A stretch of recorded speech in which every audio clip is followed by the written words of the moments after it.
A ver, creo que me está decepcionando bastante, lamentablemente, la postura de la parte gobierno. No puede ser que se dé tal incoherencia. Creo que aquí se está contraponiendo lo que son los derechos individuales, que lo establece la Constitución, lo establece la ley indígena, lo establece el convenio 169, y resulta que yo agradecía a ustedes que reconocen los derechos colectivos, porque eso era lo que estaba en duda siempre, los derechos colectivos, pero no los individuales. Entonces, ¿por qué ahora, a título de conveniencia, no sé cuál sería la conveniencia, pero ¿por qué se desconoce el derecho individual? Por ejemplo, a una machi que se le tapa de deforestación artificial, se afecta a una machi como persona, pero por ende se afecta a su familia y su comunidad. No es solamente la machi, y son nuestras autoridades que todavía existen y que tenemos que resguardar su derecho a seguir existiendo con todo el espacio que merece y, por supuesto, ojalá tengan lo que no tienen hoy en día ya, son las plantas y hierbas medicinales. Entonces, por favor, les solicito que reflexionen y no tardemos tanto en discutir que el derecho individual, pero no es posible. Por favor, ¿en qué país estamos? Estamos en Chile. Bien, Marcial. Bueno, hay dos temas sobre los que quiero referirme. Primero, ¿quién define cuándo hay afectación directa? De acuerdo al convenio y de acuerdo a la percepción personal, esa afectación obviamente que la definen los pueblos, en tanto sujetos de derechos. Pero también no debemos olvidarnos de que el mismo convenio plantea en muchos articulados el tema de cómo se ejerce su derecho de manera individual. El artículo 2, por ejemplo, dice la acción, el respeto a los derechos colectivos debe garantizar, dice el artículo 2, letra 2, que aseguren a los miembros de dichos pueblos gozar en pie de igualdad. O sea, estamos hablando ahí de individuos. El ejemplo que pone la Lamiena acá también es bastante explícito, y así otros artículos donde dice los pueblos interesados deberán tener protección contra la violación de sus derechos, deberán tomarse medidas para garantizar que los miembros de dichos pueblos puedan comprender, por ejemplo, el mismo tema de los procedimientos legales. O sea, ¿cómo hacemos la separación en el caso de la afectación directa entre individual y colectivo? Prácticamente yo diría que es imposible y es muy difícil porque entramos a debatir sobre un tema cultural. El caso, por ejemplo, de una machi es bastante explícito. El caso, por ejemplo, de una laguna que puede estar en propiedad, entre comillas, de un individuo, pero si esa laguna la quieren secar o quieren modificar, no va a afectar al individuo, va a afectar a la comunidad, va a afectar a la salud, va a afectar, etcétera, a varios. Además, no necesariamente tampoco con la propiedad. El convenio reconoce la posesión, la posesión no habla solo de propiedad de las tierras, sino que habla de la posesión. Por lo tanto, ¿cómo estamos entendiendo entonces en el fondo el convenio 169?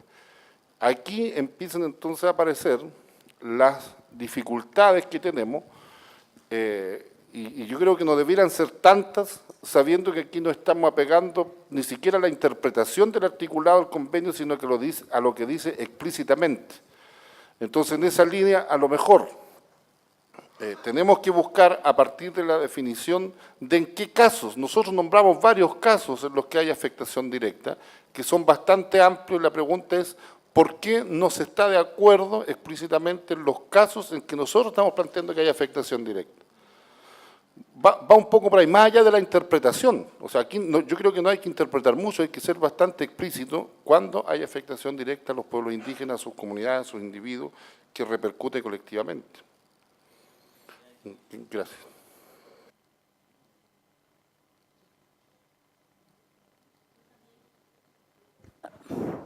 Bien, Sonia Linco, representante del pueblo mapuche de Magallanes.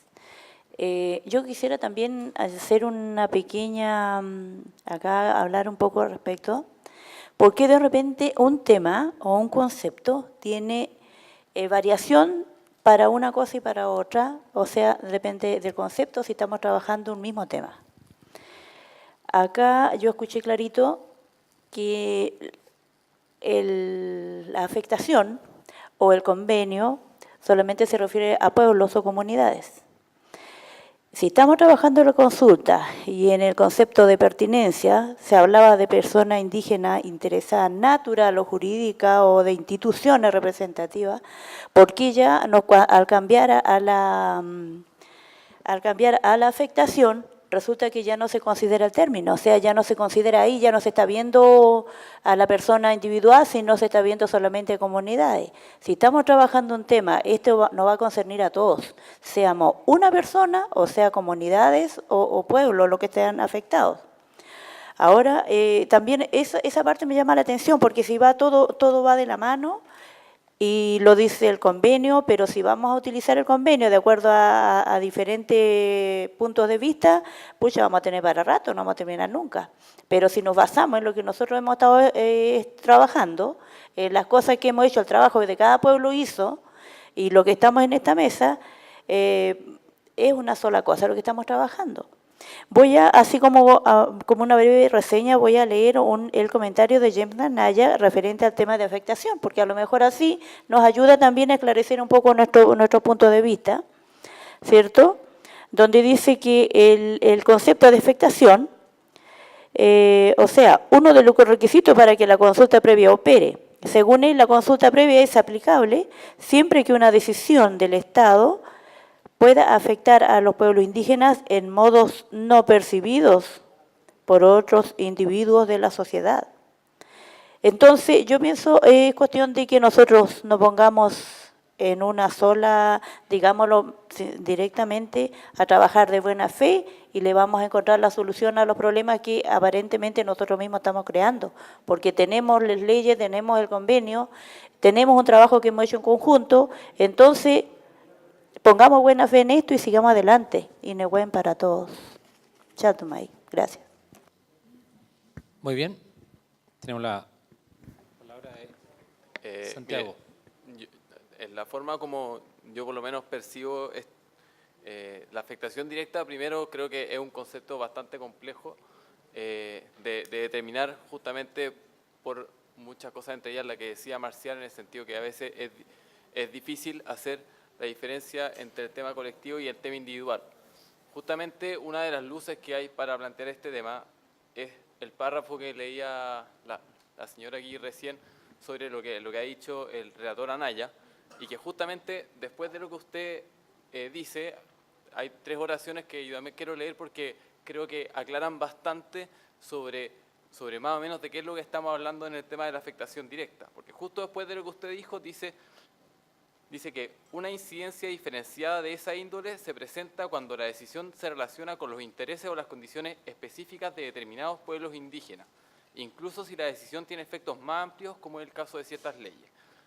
Entonces, a mi gusto, la afectación directa tiene que ver con que se produzca cuando una medida tenga una incidencia diferenciada para los pueblos indígenas en cuanto tales, es decir, que afecta de una forma distinta a cómo esa medida afecta al resto de la sociedad, porque como en este caso se trata de pueblos indígenas, esos pueblos indígenas tienen ciertas condiciones de vida que al final la sociedad entera busca o tiene la voluntad de poder preservar. Y por eso acá, a mi juicio, no se trata de si la medida afecta a una persona 10, 15, 20 o 50, porque de hecho en ningún momento, digamos, mencionamos un número. Puede que la medida pueda afectar a una persona, pero siempre que la afectación de esa persona produzca al final produzca una afectación en tanto miembro de un pueblo indígena y por lo tanto eso pueda eventualmente afectar a todo el colectivo. Yo creo que para mi juicio no es necesario hacer una diferenciación entre derechos colectivos y derechos individuales. Acá lo que busca el convenio es proteger al colectivo. ¿Eso implica que una afectación a una persona puede afectar al colectivo? Sí. Por ejemplo, en el caso que eventualmente daban de la machi. Quizás una machi puede vivir aislada en un lugar y puede tener ahí su centro ceremonial. Si eventualmente existe alguna medida que afecte a esa machi que vive sola, pero también afectando a esa machi se afecta al centro ceremonial y parte de la cosmología de ese pueblo, lógicamente entendemos que puede haber afectación directa también. No se trata al final de 1, 2, 5 o 10 personas.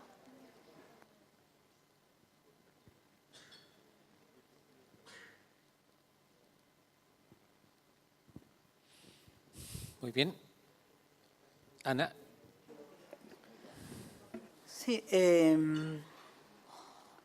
la verdad es que con la discusión creo que estos son los puntos de que una quisiera entender de que no hay una comprensión, un entendimiento por el sistema que ha estado imperando aquí, por no decir por hartos años o siglos. Primero, cuando estamos hablando sobre el tema de la afectación. Hoy día, gran parte de los pueblos indígenas, pero me voy a remitir a hablar en el caso nuestro, como mapuche. Nos he escuchado hablar algunos de los lamienes también, sería bueno, sobre todo los lamienes del norte, que también pudieran opinar, porque me está dando otra impresión de repente, pero quiero hablar por el tema mapuche.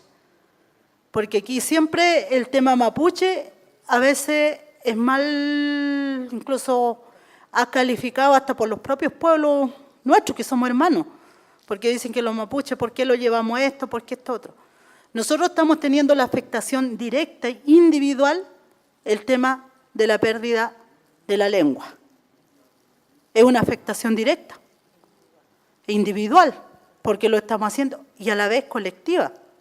Si no, hoy día no se estaría diciendo que se está gastando gran cantidad de plata, que ni son gran cantidad de plata, por el tema de recuperar parte de la identidad, recuperar, revitalizar la lengua, la cultura.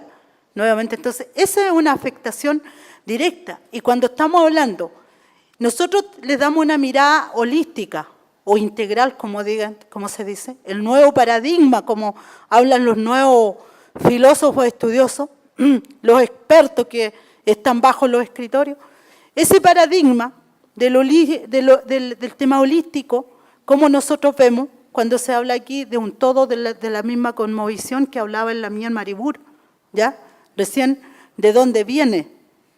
De tus raíces, del lugar de donde salimos nosotros como pueblo, en este caso como mapuche, Tucupam, Tutucún. Esa es la mirada, la holística del nuevo paradigma, del nuevo lenguaje, en la cual hoy sí estamos siendo afectados, y está siendo afectado.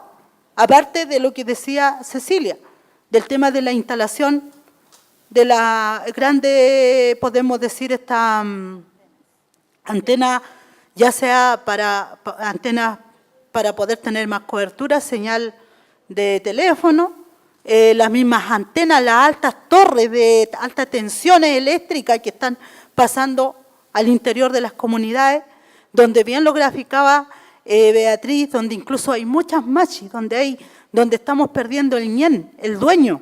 Cuando estamos hablando del ñen, es el dueño del agua, el dueño de la naturaleza como tal, estamos hablando del tema medioambiental, del tema de la biodiversidad, y dentro de eso nos afecta en forma individual y también en forma colectiva.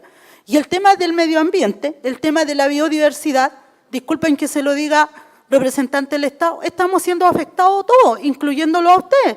Y si no, hoy día el recalentamiento global que está dando es producto de esos mismos temas, de la cual nosotros indígenas que estamos aquí hoy, estamos tratando de ver este tema de la afectación, cómo podemos aproximarnos y acercarlo a lo que nos señala, a lo que nos viene a mandatar el convenio 169 y lo que medianamente también lo señala la ley indígena en el artículo, en el artículo 2, precisamente cuando te habla sobre el 3, el reconocimiento de la cultura de los pueblos indígenas, ¿ya? Independientemente que seamos dentro de esta estructura de Estado, de que seamos reconocidos o no seamos reconocidos. Otra tarea pendiente que tiene también el Estado frente a estos temas, si nosotros tuviéramos esta mirada holística de ver un poco más allá del tema de que si estamos, quiénes son los que están siendo afectados o no, el Estado estaría diciendo, mire, tenemos 8, 9 pueblos indígenas que no le hemos dado el reconocimiento como tal dentro de este país para que puedan ejercer libremente sus derechos. Y cuando estamos hablando de los derechos libremente, estamos hablando precisamente de derechos individuales y derechos colectivos.